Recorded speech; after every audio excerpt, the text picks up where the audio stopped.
ॐ अज्ञानतिमिरान्धस्य ज्ञानाञ्जनशलाकया चक्षुरुन्मिलितं येन तस्मै श्रीगुरुवे नमः।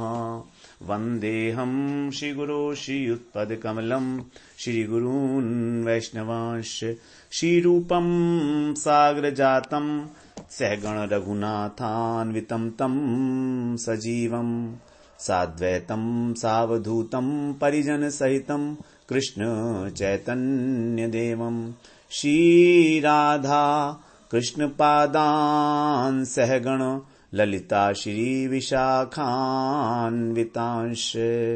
तमादिदेवं करुणानिधानं तमालवर्णं सुहितावतारम् अपार संसार समुद्र सेतुं भजामहे भागवत स्वरूपम्। हे देव हे दैत हे भुवनैक बंधो हे कृष्ण हे चपल हे करुणैक सिंधो हे नाथ हे रमण हे नयनाभिराम हा हा कदानुभवितासि पदं दृशोर्मे। श्री कृष्ण चैतन्य प्रभो नित्यानंद श्री अद्वैत गदाधर शिवसदी गौरभक्त वृंद हरे कृष्ण कृष्ण कृष्ण हरे हरे हरे राम राम राम हरे हरे। हरे कृष्णा। सर्वप्रथम मैं अपने गुरुपाद पद्म ओम विष्णुपाद अष्टोत्तर शत श्री श्रीमद् भक्ति वेदांत माधव गोस्वामी महाराज के चरण कमलों में अनंत कोटि दंडवत प्रणाम ज्ञापन करता हूं। हम लोग श्रीमद् भागवत पुराण में वेणु गीत का श्रवण कर रहे हैं 21वें अध्याय में दशम स्कंध में। उसमें हम लोग श्रवण कर रहे थे कि गोपियां किस प्रकार भगवान के वेणुनाद को अपने भाव नेत्रों से देखकर दर्शन करके और वेणुनाद का भी श्रवण करके, नेत्रों से श्रवण नहीं किया, कानों से श्रवण किया, तो ये केवल भाव में हो रहा है। वो अपने घर में बैठी हुई हैं और साक्षात देख रही हैं इस प्रकार की भगवान कैसे वेणुनाद कर रहे हैं वन में जाकर। तो अत्यंत अधीर हो गई हैं, अपने भाव को छिपाना चाह रही हैं, लेकिन फिर भी बड़ी सावधानी से तो भी विवश हो जाती हैं बीच बीच में, और अपने हृदय की जो गुप्त बातें हैं उनको भी ठीक प्रकार से छिपा नहीं पाती। गोपी शब्द का अर्थ ही वैसे तो होता है गुप्त रखना। अपने अंतःकरण में जो कृष्ण के प्रेम को भलीभांति गुप्त रख सके वही गोपी हैं। लेकिन कृष्ण का जो प्रेम है, कृष्ण के प्रति प्रेम है इस प्रकार का, क्योंकि वो स्वप्रकाश वस्तु है, अलौकिक है, दिव्य है, तो लाख चेष्टा करो उसको छिपाने की, लेकिन वो अवश्य ही प्रकाशमान हो उठता है कहीं ना कहीं किसी ना किसी बहाने से। तो यहां पर नदियों का जो है नदियों के विषय में बताया कि नदियां जब वेणुनाद सुनती हैं तो उनके अंदर किस प्रकार से उनके हृदय के अंदर विकार होता है, और वो कृष्ण का आलिंगन करने के लिए जब तत्पर होती हैं तो कृष्ण जो है उनके आलिंगन को एक प्रकार से स्वीकार ना करते हुए जब वो अत्यंत लज्जित हो जाती हैं तो उनके चरणों में वो कमल का उपहार जो है वो प्रस्तुत करती हैं, समर्पित करती हैं। उनका जो जल है वो स्तब्ध हो जाता है, गति उनकी जो है विराम को प्राप्त हो जाती है। जब इस प्रकार से उन्होंने अपने हृदय के उद्गार को जाने अनजाने नदियों के बहाने से व्यक्त कर ही दिया, क्योंकि ये तो गोपियों की इच्छा है कि कृष्ण का आलिंगन करने का, तो उनका उद्गार जो है नदियों के छल से जब दिख ही गया अल्टीमेटली, तब वो सोचती है हाय हाय ये हमने क्या कह दिया। बड़ी लज्जा आ रही है आपस में एक दूसरे से, दांतों तले अपनी जीवा को दबा लिया कि हम क्या कह गए ये। क्योंकि अब कहती हैं कि देखो सी, जो कृष्ण का तो बचपन से ही यमुना और मानसी गंगा के साथ जो है संबंध है, तो इसलिए नदी में स्नान करते हैं, क्रीड़ा करते हैं, नौका विहार करते हैं कृष्ण, तो इसलिए कृष्ण के प्रति उनका अनुराग होना स्वाभाविक है। उनके हृदय में वेणु गीत सुनकर जो विकार उत्पन्न हुए वो कोई खास बात, विशेष बात नहीं हुई। लेकिन इन आकाश की ओर देखो, आकाश में जो मेघमालाएं दिखाई दे रही हैं, इनका तो कोई संबंध नहीं है कृष्ण से, सीधा कोई संबंध नहीं है, तो यहां पर 16वें श्लोक में जो आकाश में बादल दिख रहे हैं उसके विषय में कहा जा रहा है। कह रही हैं, दृष्ट्वा तपे ब्रज पशून् सह राम गोपै सञ्चारयन्तमनुवेणुमुदीरयन्तम् प्रेम प्रवर्ध उदितः कुसुमावलीभिः सख्युर्व्यधात स्ववपुषाम्बुद आतपत्रम्। नदियां तो वृंदावन की वस्तु हैं, इनका तो अनुराग है बचपन से ही कृष्ण के प्रति। लेकिन जब कृष्ण और बलदेव दृष्टवा माने देखकर, आतपे माने सूर्य से तप्त अत्यंत जो ब्रज के पशु हैं, प्राणी मात्र हैं, वे सह राम गोपई बलराम जी के और ग्वाल बालों के साथ जब कृष्ण उनको हाँकते हुए संचारयंतम हाँकते हुए अनु वेणु उदीरयंतम बार बार अपनी वेणु के ऊपर वादन करते हैं, उदीरयंतम उसको जोर से बजाते हैं, तब क्या होता है? प्रेम प्रवर्धो कि प्रेम के कारण जो अत्यंत बढ़ गया है, विस्तारित हो चुकी है, ऐसी उदित माने ऊंचे स्वर में कुसुमावली भी, जो कुसुम है अर्थात नन्ही नन्ही फुहार, जो मेघ हैं, तो मेघ जब पुष्प वृष्टि करते हैं तो फुहार के रूप में करते हैं, तो उनकी अवली, अवली माने पंक्ति, तो ऐसी फुहारों की वर्षा करते हैं मानो कृष्ण के ऊपर पुष्प की वर्षा कर रहे हों।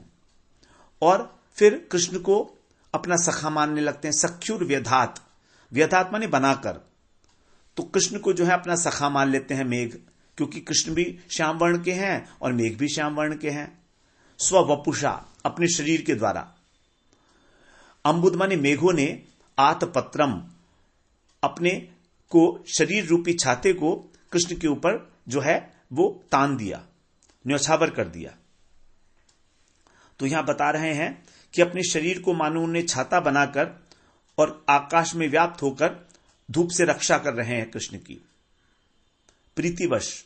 और जब वे नन्ही नन्ही फुहारे करते हैं तो लगता है कि कृष्ण के ऊपर पुष्प वृष्टि हो रही है। इस प्रकार जो मेघ हैं उन्होंने अपना जीवन अपने सखा के ऊपर न्यौछावर कर दिया, और न्यौछावर करने का कारण है प्रेम प्रवर्ध, उनका प्रेम अत्यंत वर्धित हो गया है कृष्ण के प्रति। तो इस प्रकार से वेणुनाद से आकाश के अंदर बादल उदय हो जाते हैं। जैसे ही बहुत गर्मी होती है जब, और ब्रज के जो पशु हैं वे सूर्य से तप्त होने लगते हैं, तो कृष्ण वेणु वादन करते हैं और बादल आकर जो है वहां पर आकाश में छा जाते हैं और छाता बन जाते हैं। इस प्रकार उनकी धूप से रक्षा भी करते हैं और साथ साथ हल्की हल्की फुहारे भी करते हैं, जिससे कि कृष्ण को आनंद मिले। तो इस प्रकार से मेघ भी अपने को जो है न्यौछावर कर रहे हैं कृष्ण के ऊपर।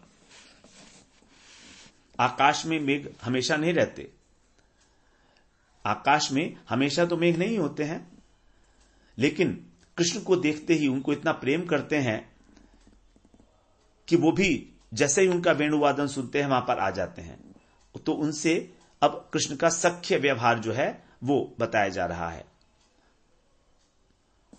तो ये जो कृष्ण के साथ इनका सादृश्य है मेघों का, एक तो वर्ण के रूप में दोनों श्याम रंग के हैं, फिर पीत वसन पीतांबर धारण करते हैं, कृष्ण पीतांबर धारण करते हैं, और इन मेघों के अंदर भी जो है विद्युत बार बार पीतांबर के पीले रंग की ही होती है। और फिर वेणुनाद करते हैं, तो उसी प्रकार से गर्जन भी करते हैं।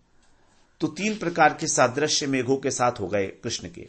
एक तो गर्जन, वेणुवादन मतलब गर्जन बादलों का, वर्ण भी दोनों का बराबर है, और पीतांबर भी धारण करते हैं। इस प्रकार सखा की भांति उनके से प्यार करते हैं और अपने व्यवहार में भी उसी को प्रकट करके कृष्ण को जो है धूप से रक्षा करते हुए, नन्ही नन्ही फुहारों की वर्षा करते हुए अपने जीवन को सार्थक कर रहे हैं। तो जिस समय मध्याह्न के समय भगवान जो है कृष्ण बलदाऊ जी, सुदाम, श्रीदाम इत्यादि के साथ गोचारण करते हैं गोवर्धन के सानु प्रदेश में अथवा यमुना पुलिन में, सूर्य के प्रखर ताप से जब सब शांत हो जाते हैं, थक जाते हैं, तब भगवान जो है सभी गायों को एकत्रित करने के लिए अपने अधरों पर वेणु धारण करके उनका आवाहन करते हैं। तो इस प्रकार से, और आवाहन करते ही जो वहां पर मेघ हैं वो भी उसको सुनकर वहां पर पहुंच जाते हैं। उनका ताप निवारण करने के लिए जब कृष्ण को कोई उपाय नहीं मिलता तो वेणु के ऊपर मल्हार राग छोड़ देते हैं, मल्हार की राग तान छेड़ देते हैं। मल्हार राग में क्या होता है कि आरोह और अवरोह जो है करुण राग को उत्पन्न करता है और उसके श्रवण करते ही आकाश में बादल आ जाते हैं और उन बादलों के आने से फिर हल्की हल्की वर्षा होने लगती है। तो इस प्रकार जो है बादल स्वयं अपने शरीर के द्वारा छाया प्रदान करते हैं। वर्षा से जो तप्त शिलाएं हैं, बालू है, वो शीतल हो जाती है। गोप बालकों का, गायों का सबका ताप दूर हो जाता है। तो ऐसा प्रतीत होता है कि मेघ कृष्ण का ताप दूर करने के लिए अपने शरीर को छत्र जैसा बना लिया।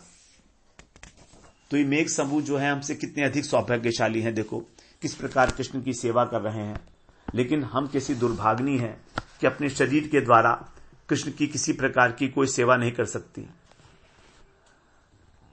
जबकि ये मेघ जो है जड़ हैं, कृष्ण से कितनी दूर हैं, तो भी अपने जल बिंदुओं के द्वारा उनको शीतलता प्रदान कर रहे हैं कि हमारे सखा हैं, किसी प्रकार का उन्हें कोई कष्ट न हो। और गर्जन जब करते हैं तो मानो कृष्ण का स्वागत करने के लिए शंखनाद कर रहे हों। तो इसलिए हे विधाता, हमको ब्रज गोपी का जन्म न देकर आकाश में कोई मेघ का जन्म दे दो, जिससे कि हम भी मेघ के समान अपने तन मन धन से कृष्ण की सेवा कर सकें।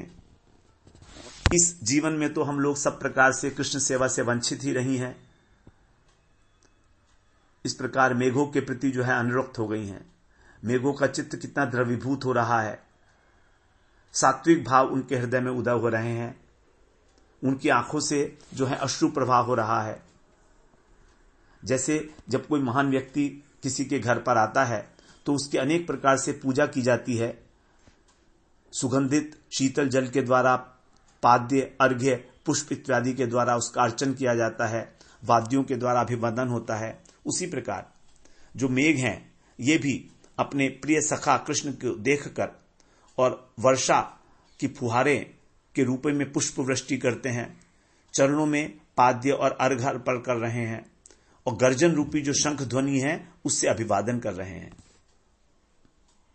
तो प्रेम स्वभाव सुलभ जो दीनता है उसको धारण करके अपने को अत्यंत दुर्भाग्नी मानते हुए मेघों को महासौभाग्यवान बता रही हैं। मेघों के सख्य भाव के वर्णन के द्वारा अपने अनुराग को छिपा रही हैं। कहने का तात्पर्य है कि हम तो स्त्री हैं, स्त्री होने के कारण हम मोहन को, कृष्ण को प्यार करती हैं, ऐसी बात नहीं है। बल्कि जो भी हमारे कृष्ण की रूप माधुरी का दर्शन करता है, वेणुनाथ को श्रवण करता है, वही मुग्ध हो जाता है, चाहे वो कोई भी हो, और अपना सर्वस्व उनके चरणों में निछावर कर देता है। इसीलिए हम लोग कुछ भी सेवा नहीं कर पा रहे हैं कृष्ण की, क्योंकि हम तो अनेक प्रकार से आबद्ध हैं।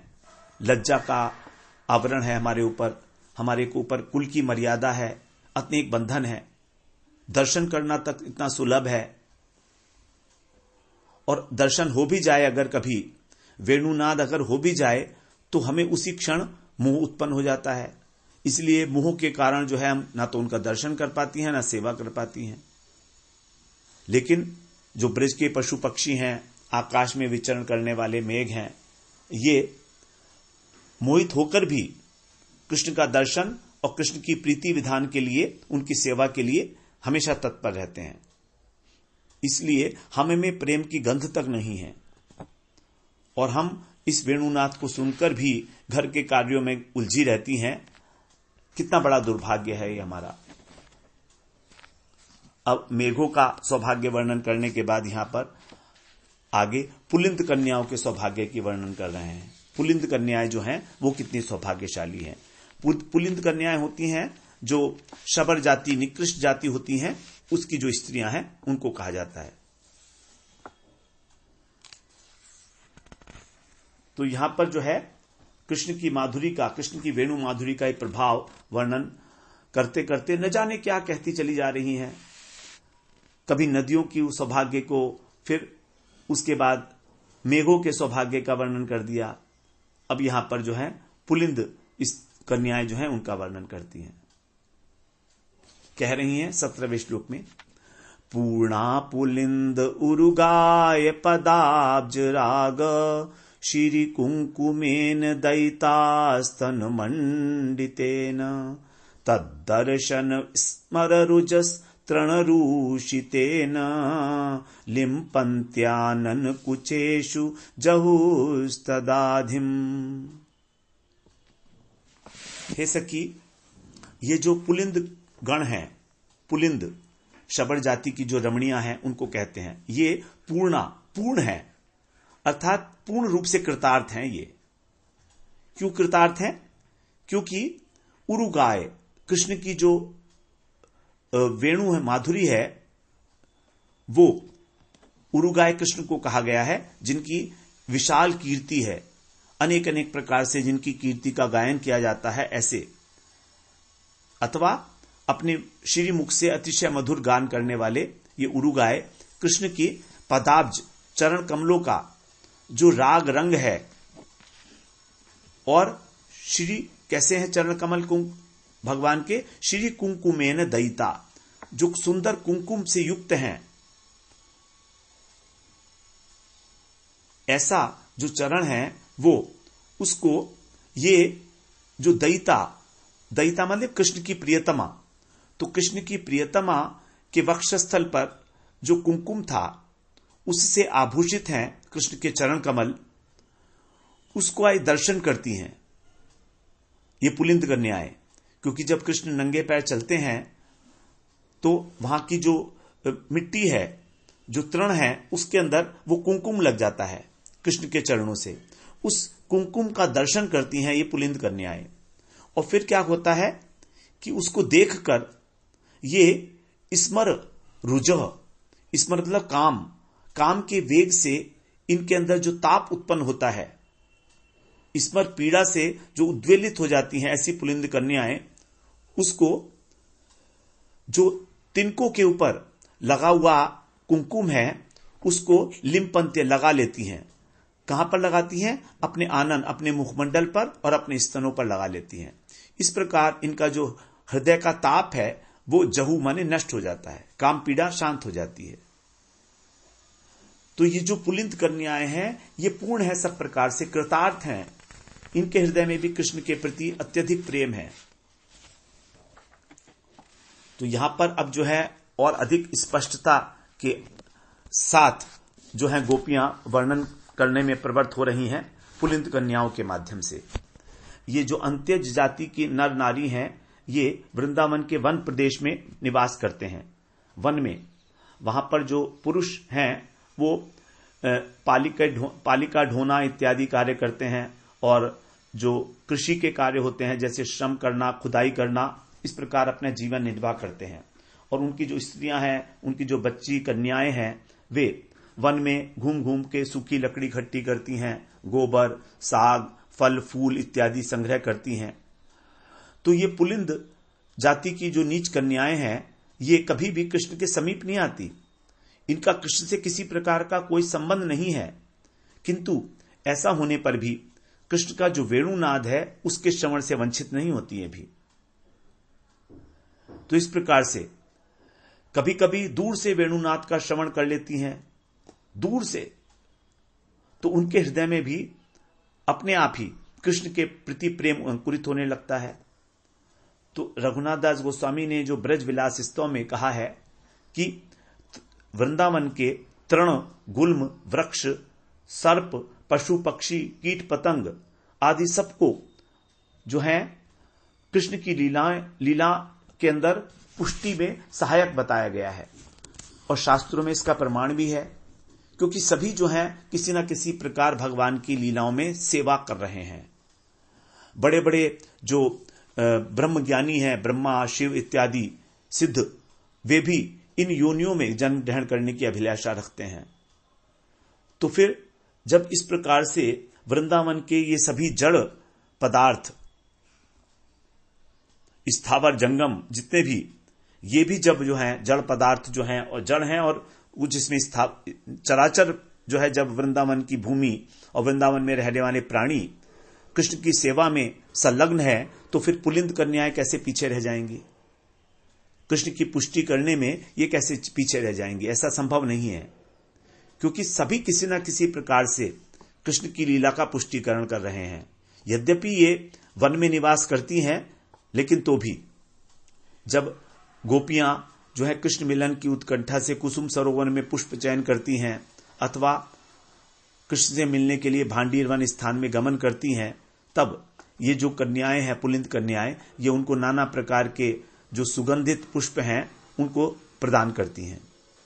और इन्हीं सुंदर सुंदर पुष्पों से गोपियां जो है अनेक प्रकार की मालाएं, हार, आभूषण आदि बनाकर भगवान को पहनाती हैं, कृष्ण को, राधा जी को, दोनों को ही। तो इस प्रकार से, और कभी कभी जो गोपियां हैं इनसे बड़े प्यार से कृष्ण के रूप की, गुणों की चर्चा भी करती हैं, क्योंकि ये बड़ी सरल है, सरल स्वभाव है, निष्कपट है। तो इस प्रकार जो गोपियां हैं, जो परम भाग्यवती हैं और परम प्रेममयी हैं, उनके हृदय के अंदर जो प्रेम है कृष्ण का, वो चर्चा करने के माध्यम से इनके हृदय के अंदर भी संचरित होने लगता है। साधु संग की महिमा का यही एक प्रभाव है। साधु जैसे भगवान से प्रेम करता है, उसी प्रकार से यदि हम शुद्ध साधु का संग करेंगे तो हमारे अंदर भी वही प्रेम जो है स्फुरित होने लगता है। महत संगम महात्मम एव एतत् परमाद्भुतम कृतार्थो येन विप्रसौ सद्यो अभूत तत्स्वरूपवत्। वृहत भागवतामृतम में सनातन गोस्वामी साधु संघ की महिमा का वर्णन कर रहे हैं, बड़ा सुंदर। कहते हैं कि महत पुरुषों के संग का महात्म ही ऐसा अद्भुत है। क्या अद्भुत है कि जिस महात्म के प्रभाव से जो विप्र है, वो जन शर्मा नाम का विप्र, वो तत्क्षण अपने गुरुदेव के स्वरूप, गुरुदेव की भांति ही पूर्ण रूप से कृतार्थ हो गया। तो उनका जो शिष्य था वो भी कृतार्थ हो गया गुरु का संग करके अपने। तो यहां पर बताया है कि नाना प्रकार के क्लेश साधनों के द्वारा जो है भक्त भगवान की विशेष कृपा के द्वारा भी बड़े विलंब से जिस वस्तु को प्राप्त करते हैं, अर्थात भगवान की प्रेममयी सेवा को। भगवान की प्रेममयी सेवा प्राप्त करना आसान कार्य नहीं है, बड़ा दुर्लभ वस्तु है। लेकिन उस दुर्लभ वस्तु को भी उस ब्राह्मण ने बिना प्रयत्न के अचानक कैसे प्राप्त कर लिया, इसी के लिए कह रहे हैं महत संग, महापुरुषों का संग इतना अद्भुत है कि बिना साधन के ही वो कृतार्थ हो जाता है। और यदि कहें कि ये बात असंभव है, कैसे हो सकती है, तो कह रहे हैं इसमें संशय करना ठीक नहीं है, क्योंकि अद्भुत है। अद्भुत का मतलब ये जो कभी हुआ नहीं पहले, तर्क से अतीत है, तो इसके द्वारा सब कुछ संभव है महापुरुषों का संग करने से। महापुरुषों के संग की तो बड़ी विशाल एक चर्चा की जा सकती है। महत संग की, साधु संग की, सब कुछ संभव है। भगवान ही वशीभूत हो जाते हैं महत संग से। तो यहां पर जो है पुलिंद कन्याओं का वर्णन वंशी चोरी लीला में भी आया है। जब गोपियों ने वंशी की चोरी की थी, वंशी की एक बार जब धृष्टता देखी कि ये भगवान के अधरामृत का पान करती है, तो गोपियों ने कृष्ण की वंशी चुरा ली।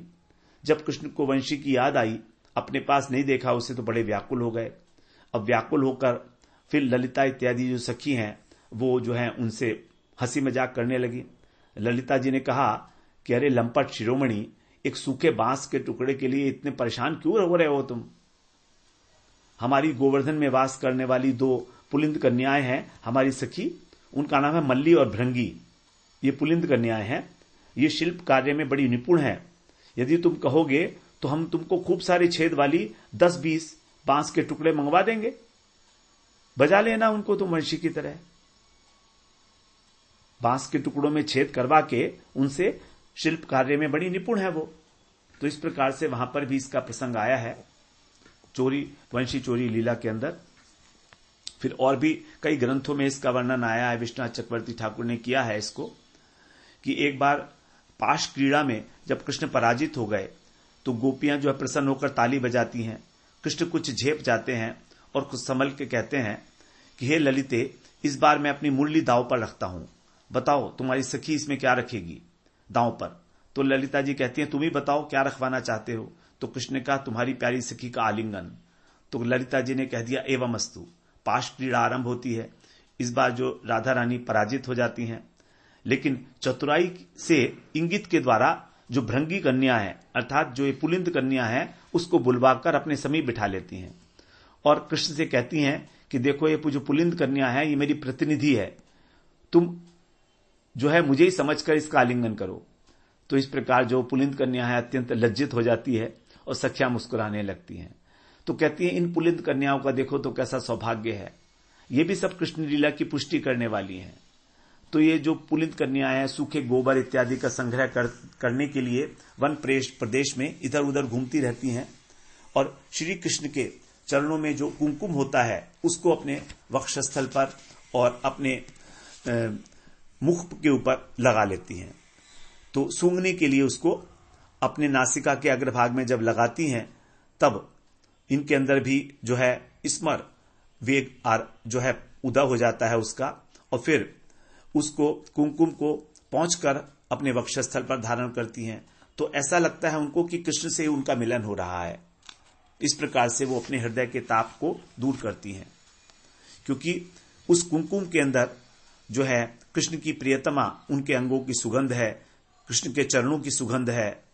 इस प्रकार से उस सुगंध त्रिवेणी का वहां पर जो है समागम हुआ है और कुमकुम की अपनी सुगंध भी है। तो ऐसी सुगंध की त्रिवेणी वहां पर उस कुमकुम में व्याप्त है। तो उसका अद्भुत प्रभावशाली सौरभ तुरंत ही काम के ताप को नष्ट कर देता है। तो इस प्रकार ये पुलिंद कन्याएं यद्यपि कृष्ण को साक्षात दर्शन नहीं करती, केवल दूर से ही वेणुनाद का श्रवण करती हैं, तो भी उनके हृदय के अंदर जो है कृष्ण मिलन की इच्छा उत्पन्न हो जाती है। ये सब गोपियां अपने घर में बैठकर देख रही हैं और अपनी जो स्वजातीय, अपनी जो अपने ही भाव वाली गोपियां हैं उनसे आपस में एक दूसरे से वर्णन कर रही हैं। तो यदि कोई पूछे कि घर बैठे इतनी दूर वो कैसे वर्णन कर रही हैं, घर बैठ के कौन देख सकता है सारी चीजें, वो तो ऐसा लग रहा है कि आंखों देखा हाल चल रहा है, जैसे सीसीटीवी लगा हो वन में। तो ऐसा नहीं है, ये कृष्ण भक्ति का अद्भुत प्रभाव है। ये भक्ति ऐसी ही है, इसमें तो जो भगवान के भक्त हैं उनके अंदर भी सर्वज्ञता इत्यादि जो शक्तियां हैं वो संचरित हो जाती हैं। नारद पंचरात्र में जब भक्ति देवी का महात्मा वर्णन किया गया तब वहां बताया है कि हरि भक्ति महादेव्या सर्वा मुक्तादि सिद्धेय भुक्त यश्चाद्भुतास्तस्याश्चेटिका वदनुव्रतः। अर्थात जो 5 प्रकार की मुक्तियां हैं, सालोक्य, सृष्टि, सामीप्य, सारूप्य और सालोक्य, ये सब की सब जो भक्ति हैं, भक्ति महारानी है, उनकी दासियों के समान है। और इसके अतिरिक्त सिद्धियां, अड़िमा, लघिमा इत्यादि जो अष्ट सिद्धियां हैं, इसके अतिरिक्त जो इंद्रपद, ब्रह्मपद, ये सब दासियों की भांति हैं भगवान की भक्ति के लिए। तो भक्ति देवी जहां उपस्थित होती हैं वहां सब प्रकार के सिद्धियां, सब प्रकार की मुक्तियां और सब प्रकार के भुक्तियां दासी की भांति हाथ जोड़कर खड़ी हो जाती हैं, आदेश की प्रतीक्षा करती हैं। और ब्रजरमणियां तो भक्ति का आश्रय हैं, भक्ति का आधार हैं, भक्ति का मूर्तिमान विग्रह हैं। इसीलिए सारी की सारी सिद्धि, मुक्ति इनके आदेश की प्रतीक्षा करें, इसमें कोई संदेह नहीं। जब महर्षि वेद व्यास जी का कृपा प्रसाद प्राप्त करके संजय जी ने हस्तिनापुर में बैठकर और महाभारत का पूरा युद्ध जो है देख लिया, यहां तक कि उनके हृदय में जो भाव उठ रहे थे वो भी समझ गए, कौन सा योद्धा क्या सोच रहा है वो भी समझ गए। तब फिर इन गोपियों के लिए कुछ भी चीज संभव नहीं है। ये तो कृष्ण के भाव में बिल्कुल आविष्ट हैं। इस प्रकार से भावाविष्ट होकर वो कृष्ण के मनोहर रूप को, उनके वेणुनाद को और इन दोनों से प्रभावित जो पशु पक्षी हैं, मेघ, नदी, पक्षी इत्यादि सबकी चर्चा करती हैं। और इस चर्चा के माध्यम से ही उनके हृदय के जो भाव हैं कृष्ण के प्रति वो दिखाई देने लगते हैं, स्पष्ट होने लगते हैं। तो यहां पर पुलिंद कन्याओं के विषय में बताया गया कि पुलिंद कन्याएं जो हैं किस प्रकार से कृष्ण के वेणुनाद को सुनकर उनके मिलन की इच्छा रखते हुए भी काम से ग्रस्त होकर केवल कुमकुम मात्र से ही जो है अपने काम के ताप को शांत कर लेती हैं। तो पहले वो सबसे पहले पुलिंद कन्याएं क्या करती हैं कि उस कुमकुम को सूंघती हैं, और सूंघते ही उनको एक बड़ा विचित्र आनंद की प्राप्ति होती है। उनके हृदय में अप्राकृत काम की पीड़ा उत्पन्न हो जाती है, और फिर इस प्रकार से पीड़ित होकर अपने मुखमंडल पर उसका लेप करती हैं। लेकिन हृदय ताप शांत न होने से फिर उसी कुमकुम को वक्षस्थल पर धारण करती हैं। तो जो घास पर लगा हुआ कुमकुम था वही, तो ये जो है यहां पर तीनों उसके अंदर सुगंध जो है वो व्याप्त हो जाती है। जैसा श्रवण किया हम लोगों ने कि एक तो कृष्ण के चरणों का सौगंध, कृष्ण की जो प्रियतमा है उसके हृदय के भाव, और कुमकुम का अपनी सौगंध, ये सब चीजें।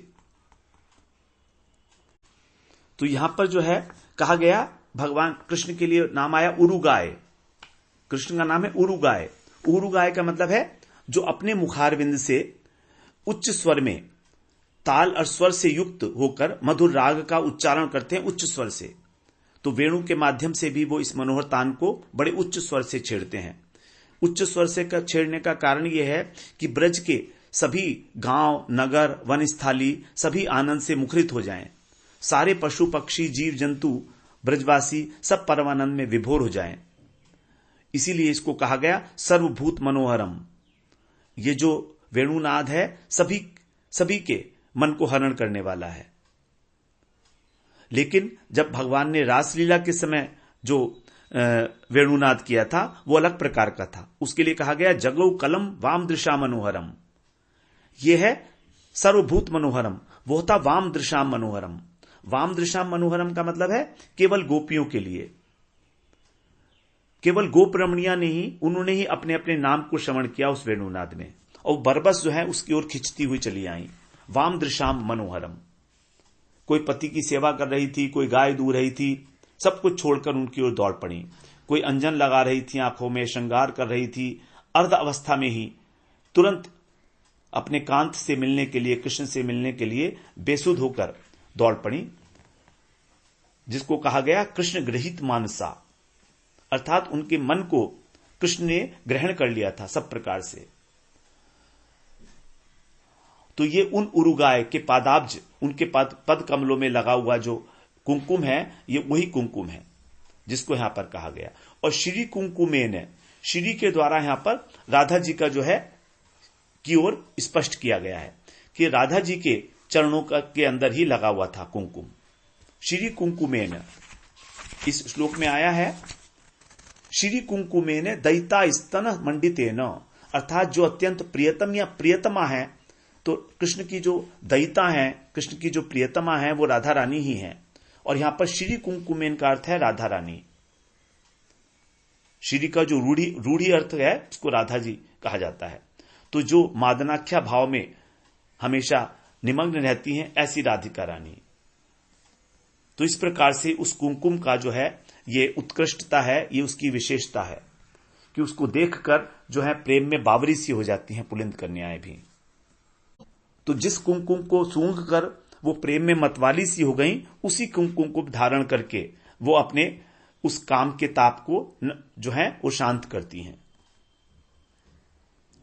तो इस प्रकार से कह रही हैं कि पुलिंद कन्याओं की बात छोड़ो, यदि वन प्रदेश का हम तृण होकर भी जन्म ले लेंगी, तो भी हमको कृष्ण के चरणों में जो संलग्न कुमकुम है उसका स्पर्श प्राप्त होगा और हमारा जीवन कृतकृत्य हो जाएगा।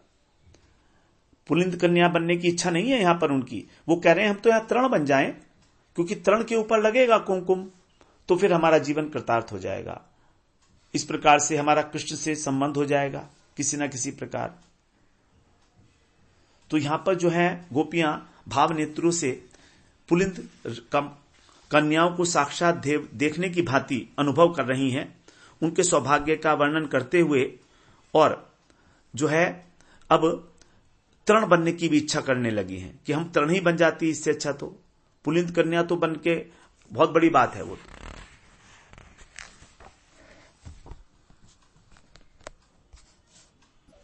तो यहां पर गोपियों के द्वारा, ब्रजरमणियों के द्वारा जो उनके हृदय में प्रगाढ़ कृष्ण प्रेम है, उसके द्वारा ही वो अत्यंत दूर जो विषय है, अर्थात कृष्ण वन में प्रवेश कर रहे हैं, कहीं दूर में अदृष्ट है, लेकिन यहां पर उनको साक्षात दर्शन हो रहा है, साक्षात दर्शन। तो जिनके हृदय में भगवान के प्रति अकिंचना भक्ति होती है, सारे के सारे जो है गुण उनके अंदर विराजमान हो जाते हैं। और कृष्ण की जो सबसे प्रियतमा है, दयिता है, उनके विषय में किसी प्रकार का कोई संशय नहीं है, क्योंकि वो श्री राधा रानी ही हैं। जो पट्ट महिषी हैं कृष्ण की द्वारका में, उन्होंने ये बात कही है, कामयाम एतस्य श्रीमत् पादरजस्य कुछ कुंकुम गंधाढ्यम मूर्धनावोढ़ुम गदाभृतः। जो महिषियां हैं 16,108, वे कह रही हैं कि राधिका जी, श्री शब्द आया है राधिका जी के लिए यहां पर, तो राधिका जी के कुछ कुंकुम से जो सुवासित श्री कृष्ण की चरण रेणु हैं, उसको अपने मस्तक पर धारण करने के लिए हम श्री कृष्ण के चरणों में सदा प्रार्थना करती हैं। तो ऐसी ही प्रार्थना जो है ब्रजरमणियां कर रही हैं। ऐसी ही प्रार्थना ब्रज के तृण, ब्रज के गुल्म, ब्रज के लता इत्यादि सभी करते हैं।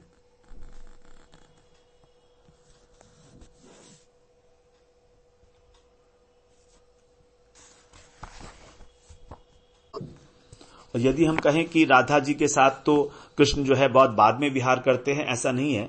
भविष्य पुराण में कहा गया है, बाल्येऽपि भगवान कृष्ण कैशोरम रूपमाश्रितः रेमे विहार विविधै प्रियया सह राधया।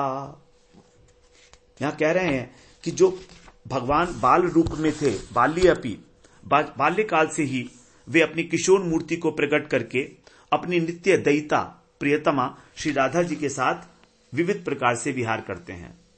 बाल्येऽपि कृष्ण कैशोर रूपमाश्रित, तो जब बाल्यावस्था थी तब भी कृष्ण जो है अपनी कैशोर अवस्था को धारण करके और विहार करते थे राधा जी के साथ। ऐसे ही कृष्ण यामल तंत्र में भी कहा है, एकेन वपुषा गोप प्रेम बद्धो रसाम बुधि अन्येन वपुषा वृंदावने क्रीडती सह राधया। अर्थात कृष्ण अपने एक वपु से, एक मूर्ति से तो गोपाल बालकों के साथ बड़े प्रेम से जो है गोचारण करते हैं, और वैसे ही दूसरे वपु से अन्यन वपुषा श्री राधिका जी के साथ श्री धाम वृंदावन में विविध प्रकार की क्रीड़ाएं करते हैं। तो इस प्रकार से राधा जी के साथ उनका नित्य विहार है।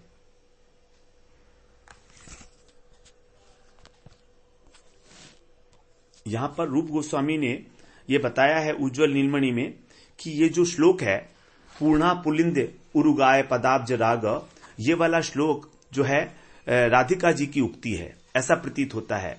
क्योंकि प्रेम वैचित्र्य जो है वो राधा रानी में ही उत्पन्न होता है, और प्रेम वैचित्र्य की स्थिति में क्या होता है कि वो पहले कभी कृष्ण से मिली हैं, वो सर्वथा विस्मृत हो जाती है, वो भूल गई कि कभी वो कृष्ण से मिली थी। इस प्रकार जो सर्वथा अयोग्य पुलिंद रमणियां हैं, उनमें भी यत् किंचित कृष्ण का संबंध लक्ष्य करके उनके सौभाग्य से ईर्ष्या कर रही हैं और प्रशंसा भी कर रही हैं, दोनों चीजें। तभी उनको कहा पूर्णा पुलिंद्य, अर्थात वो कृतार्थ हो गई पुलिंद कन्याएं, जब उन्होंने कृष्ण के चरण कमलों में जो कुंकुम लगी थी उसको धारण किया, तो उन्हें कृतार्थता का अनुभव किया, तो उनकी प्रशंसा की जा रही है, सब प्रकार से वो कृतार्थ हो गई हैं। तो ये जो उक्ति है, ऐसा प्रतीत होता है कि राधा रानी की अपनी उक्ति है, उन्होंने ही इस प्रकार से, और क्यों अपनी प्रेम वैचित्र्य की दशा में मादनाख्या भाव जिसको कहा जाता है, जहां पर कृष्ण मिलन कभी हो चुका है तो भी ऐसा अनुभव लगता है कि कभी हुआ ही नहीं। तो इस प्रकार से हम लोग ये आज 17वें श्लोक तक श्रवण किए। अब अगले श्लोक में फिर 18वें श्लोक में जो है गिरिराज जी की महिमा का वर्णन किया जाएगा कि गिरिराज जी किस प्रकार से भगवान की सेवा करते हैं। वंशा कल्पतरुभ्यश्च कृपा सिंधुभ्यैव च पतितानां पावनेभ्यो वैष्णवेभ्यो नमो नमः।